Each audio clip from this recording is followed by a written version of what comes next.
पाठ पूजा में आज हम साईं बाबा के 11 वचन सुनेंगे। बोलो साईं बाबा की जय। साईं बाबा के ये 11 वचन भक्तों के लिए बहुत अनमोल होते हैं। जानते हैं साईं बाबा के 11 वचन। पहला वचन, जो शिरडी में आएगा आपद दूर भगाएगा। इस वचन का अर्थ है साईं बाबा की नगरी शिरडी में आकर हर परेशानियों का हल मिलता है। दूसरा वचन, चढ़े समाधि की सीढ़ी पर, पैर तले दुख की पीढ़ी पर। इस वचन का अर्थ है कि शिरडी में साईं मंदिर में जाकर बाबा के दर्शन करने से सभी इच्छाएं पूर्ण होती हैं। तीसरा वचन, त्याग शरीर चला जाऊंगा, भक्त हेतु दौड़ा आऊंगा। साईं बाबा के लिए उनके भक्त सब कुछ हैं। इस वचन का अर्थ है कि भक्तों के पुकारते ही साईं बाबा मदद के लिए दौड़े चले आएंगे, भले ही शरीर त्याग दिया हो। चौथा वचन, मन में रखना दृढ़ विश्वास, करे समाधि पूरी आस। इस वचन का अर्थ है कि यदि भक्तों के मन में श्रद्धा है तो समाधि पर आने पर भी उनकी हर इच्छाएं पूरी हो जाएंगी।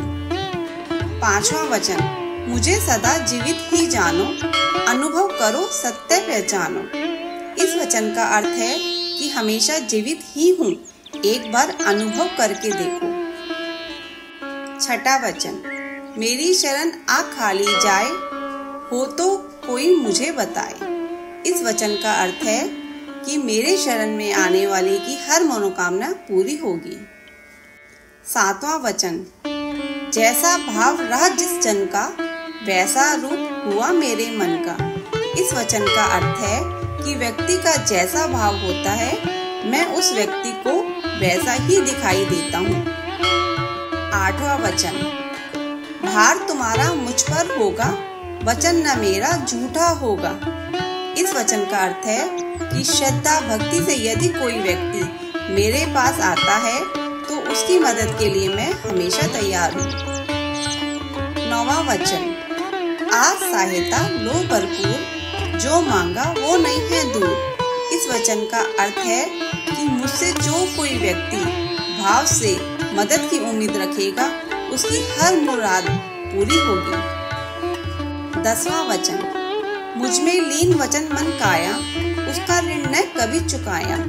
इस वचन का अर्थ है कि जो भक्त तन मन वचन तीनों से मुझी में लीन है, उस भक्त का मैं हमेशा से ऋणी रहूंगा। 11वां वचन, धन्य धन्य वह भक्त अन्य, मेरी शरण तज जिसे न अन्य। इस वचन का अर्थ है कि जो अन्य भाव से भक्ति में लीन है वे भक्त धन्य हैं। बोलो साईं बाबा की जय।